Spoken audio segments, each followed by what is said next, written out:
एक साल हुए मैं भारत जोड़ो यात्रा पे कन्याकुमारी से कश्मीर तक पैदल गया। 4000 किलोमीटर। भैया सीआरपीएफ वाले थोड़ा रिलैक्स करो भाई, शांत हो जाइए आप, भैया शांत हो जाइए प्लीज। तो 4000 किलोमीटर मैं पैदल चला, हजारों लोग हमारे साथ। इसको खींचो मत, हेलो खींचो मत इसको। 4000 किलोमीटर हम चले, हजारों लोगों से मिला, और आपने देखा होगा कि लाखों लोग उस यात्रा पे चले। यात्रा में कोई गिरता था, धक्का लगता था, जैसे अभी लग रहा है, कोई गिरता था, एकदम भीड़ उसको उठा लेती थी, भीड़ उसकी रक्षा करती थी। किसान आए, मजदूर आए, व्यापारी, छोटे व्यापारी आए, बेरोजगार युवा आए, उन्होंने अपनी बात रखी। उनके दिल में जो दर्द था, उसके बारे में उन्होंने मुझसे अकेले मिलकर, क्योंकि होता क्या था, बड़ी सी भीड़ थी, भीड़ के बीच में मैं चल रहा था और मेरे चारों तरफ थोड़ी जगह होती थी, तो उसमें लोग आ जाते थे, जैसे आजकल हम यहां जीप में कर रहे हैं। तो आते थे और कहते थे, छोटे व्यापारी कहते थे, हमें डर लगता है, कल का नहीं पता क्या हो जाए। ऐसा माहौल बन गया है।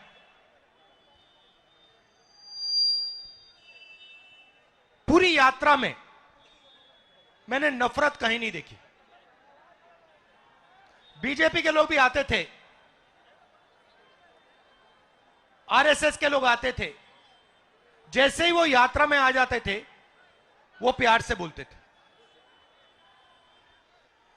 तो ये देश मोहब्बत का देश है, ये देश नफरत का देश नहीं है। और ये देश जब भी मजबूत होता है, ये जब भी मजबूत होता है जब ये एक साथ मिलकर काम करता है। जैसे कोई भी परिवार में, आपका नाम क्या है? बलिया से प्रभात सिंह जी। अगर आपके परिवार में भाई भाई के बीच में लड़ाई हो जाती है तो परिवार मजबूत होता है, कमजोर होता है? बोलिए बोलिए। कमजोर होता है, कमजोर होता है। तो अगर देश में भाई भाई से लड़ जाए तो देश मजबूत होगा, कमजोर होगा? कमजोर होगा। तो सबसे बड़ी देशभक्ति क्या होती है? देश को एक साथ करना, एकजुट करना। तो देश को एक साथ करना, एकजुट करना, जोड़ना ही इस देश की देशभक्ति है।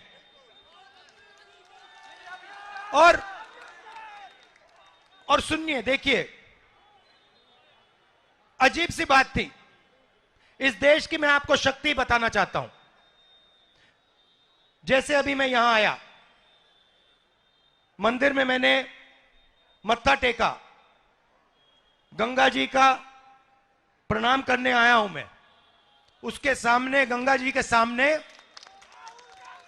मैं यहां अहंकार से नहीं आया हूं। मैं सिर झुका के, सिर नीचे झुका के, ऐसे मैं गंगा जी के सामने आया हूं।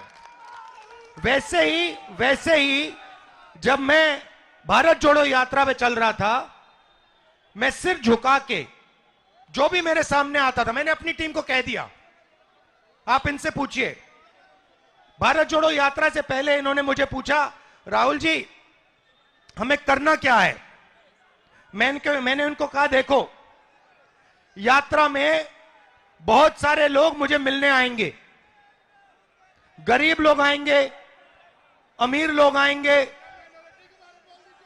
सब के सब लोग आएंगे, सब बोलेंगे। जो भी आएगा उसे ऐसा लगना चाहिए कि मैं अपने घर आया हूं, अपने भाई से मिलने आया हूं, और प्यार से उसको अंदर उसकी मुलाकात होनी चाहिए और प्यार से वो बाहर जाए। तो जब हम ये कर रहे थे, सुनिए भाई शांत हो जाए, जब हम ये कर रहे थे, अरे भाई आ रहा हूं, नाम क्या है तुम्हारा? हाँ राहुल है नाम तुम्हारा? नाम राहुल है? आ जाओ ऊपर, आ जाओ आ जाओ आ जाओ ऊपर आ जाओ राहुल। तो जब हम चल रहे थे हमें कोई थकान ही नहीं हुई। सुबह 6 बजे शुरू, शाम के 7 बजे खत्म होती थी, 12 घंटे चलते थे, कोई थकान नहीं। क्यों? क्योंकि देश की शक्ति हमारे साथ उस यात्रा में थी। क्या नाम है तुम्हारा? नाम क्या है तुम्हारा? यहां बैठ जाओ, आ जाओ ऊपर आ जाओ। अरे आ जाओ भाई, बैग तो छीनेंगे वो, उनको भी अपना काम करना है। यहां बैठ जाओ। अब देखो ये अब एक राहुल दूसरे राहुल से बात करेगा। अब देखो देश में जो नफरत फैल रही है उसका मैं आपको कारण दिखाता हूं। राहुल, आप कितने समय से रोजगार ढूंढ रहे हो? सर हम 2018 में इंटर का एग्जाम दिए हैं। मगध यूनिवर्सिटी में 5 साल में 3 साल का ग्रेजुएशन 5 साल में करवाया, अभी तक भटक रहा हूं। और यूपी पुलिस का एग्जाम देने आया हूं। यूपी में 65 लाख यहाँ का फॉर्म गया है, सीट है मात्र 60,000। एएलपी में वैकेंसी आया मात्र 5600, सीट खाली है अभी वैकेंट में 80,000। सारे बेरोजगार छीन रहे हैं हम लोग को। हम लोग छात्र पढ़ रहे हैं 20 साल से, क्या करेंगे आगे? अच्छा एक बात बताओ, तुमने कॉलेज गए, यूनिवर्सिटी गए? यस सर, ग्रेजुएशन है, अभी पीजी कर रहा हूँ मगध यूनिवर्सिटी से। अच्छा, आपने इसमें कितना पैसा डाला है? क्या सर? मगध यूनिवर्सिटी कितना खर्चा किया पढ़ने में, पढ़ाई में? शुरुआत से लेकर आज तक कितना पैसा दिया आपने? पटना में पापा ने, आपके पापा ने? शुरुआत से तो काउंट ही नहीं कर सकते हैं सर, 5 साल से तो पटना में रह रहे हैं। मगर कितना? हर मंथ 5,000 लगता है वहां सिर्फ रहने खाने में, कोचिंग छोड़कर। तो कितने रुपए लगा दिए आपने इसमें? बहुत क्या, 5 से 10 लाख रुपए। ऐसे एक भाई है, हम तो ऐसे ऐसे हमारे जैसे कितने लोग हैं। एक अगर हम एक ही भाई थोड़ी है ना सर, घर में बहुत सारे लोग पढ़ने वाले रहते हैं। तो आपने 2-3 लाख रुपए तो लगा दिए होंगे इसमें? उससे ज्यादा, उससे 5 गुना ज्यादा। 10 लाख रुपए लगा दिए होंगे? हम आराम से, अभी बचपन से आराम से हो गया। तो आपने 10 लाख रुपए रोजगार पाने के लिए लगाए थे? Yes sir. और अब आपको पता लगा कि 10 लाख रुपए प्राइवेट कॉलेजेस ने, यूनिवर्सिटी ने आपकी जेब से निकाल लिए और रोजगार नहीं मिल रहा है? नहीं मिल रहा है। नहीं मिल रहा है। आपको क्या लगता है कितने सालों में मिलेगा आपको रोजगार? एक दिल की बात बताना चाहता हूं सर। जैसे पहले, आज के 1 से 2 साल पहले, आपके भारत न्याय जोड़ो के यात्रा के पहले कांग्रेस को लोग विलुप्त मान चुका था। आपने, हम कांग्रेस के कार्यकर्ता नहीं हूँ, मैं इस देश का छात्र हूँ, तो उस देश के नाते बोलना चाहता हूँ। आज के 1 से 2 साल पहले कांग्रेस को लोग हल्के में ले रहे थे, क्योंकि बीजेपी का मुकाबला नहीं सब कर सकता था। लेकिन उसके बाद जैसे आपके भारत न्याय जोड़ो की यात्रा स्टार्ट हुई है, लोग आपको मैच्योरिटी से, गंभीरता से लेते हैं। नहीं सुनो, वो सब ठीक है, मगर अभी हम बेरोजगारी की बात कर रहे हैं। हाँ, तो आपसे उम्मीद, पूरा बात सुनिए ना सर, आपसे पूरा लोगों को उम्मीद है, बिहार के पूरा लोगों को उम्मीद आपसे। हम जहां तक हम सुन के पाते हैं, आपसे इस बार के इलेक्शन में पूरा उम्मीद है और चाहते हैं नरेंद्र मोदी की सरकार बदले और छात्र बेरोजगारों को हित। अच्छा, अब एक बात बताओ, आपको नोटबंदी से फायदा हुआ? नहीं सर, कोई फायदा नहीं हुआ। नोटबंदी से क्या फायदा होगा हमें? अच्छा, थैंक यू ब्रदर, धन्यवाद। अच्छा, नोटबंदी से यहाँ किसी को फायदा हुआ?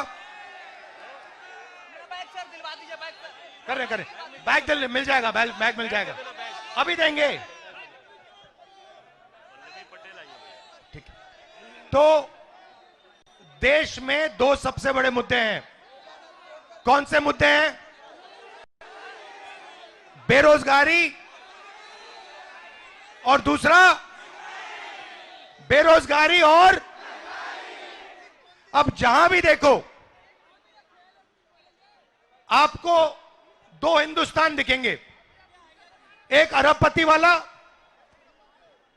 और एक गरीबों का हिंदुस्तान। सही? अब देखो ये मीडिया वाले, एएनआई वाले, ये सब टीवी पकड़े हुए हैं यहां पे, इनको देखो, PTI, ANI, India today, network 10, network 12, network 14, ये किसके हैं बताओ जरा? ये अदानी जी के अंबानी जी के, ये उनके हैं। अब ये इनका ये किसान के बारे में, मजदूर के बारे में, गरीब के बारे में ये कभी नहीं दिखाने वाले। ये कर ही नहीं सकते। इनके मालिक कहते हैं भैया नहीं, हिंदुस्तान के गरीबों के बारे में मीडिया में नहीं दिखाना। मीडिया में कुछ दिखाना है तो ऐश्वर्या राय को नाचते हुए दिखाना है, नरेंद्र मोदी जी को 24 घंटा दिखाना है, अमिताभ बच्चन को वहां पे दिखाना है। जो देश के मुद्दे हैं उनके बारे में नहीं बोलना। यहां पे छोटे व्यापारी हैं, इनमें से एक को जीएसटी और नोटबंदी से फायदा नहीं हुआ। यहां एक नहीं है जिनको नोटबंदी और जीएसटी से फायदा हुआ, मगर नोटबंदी और जीएसटी और जो इनको कष्ट उठाना पड़ रहा है, इसके बारे में मीडिया में, एएनआई में आपको कभी नहीं दिखाई देगा। हो ही नहीं सकता। इस देश में अदानी जी को एयरपोर्ट, हवाई जहाज, एयरलाइन, सारा का सारा एक के बाद एक पकड़ाया जाएगा। जीएसटी आप दोगे, जीएसटी देश का गरीब व्यक्ति देगा। भाई आपका नाम क्या है? मीडिया के हो? क्या नाम है आपका? ये आपने जो ये टी शर्ट पहनी है, कितने की ली आपने? 1100 रुपए की। इसमें आपने जीएसटी कितनी डाली? 18% लगी। 1100 में से 18% आपने जीएसटी दी। अब अगर आपके मालिक जो अरबपति हैं, अगर वो यही शर्ट खरीदते तो वो कितनी जीएसटी देते? लाखों में देते। जितनी आपने दी उतनी देते, 18% देते।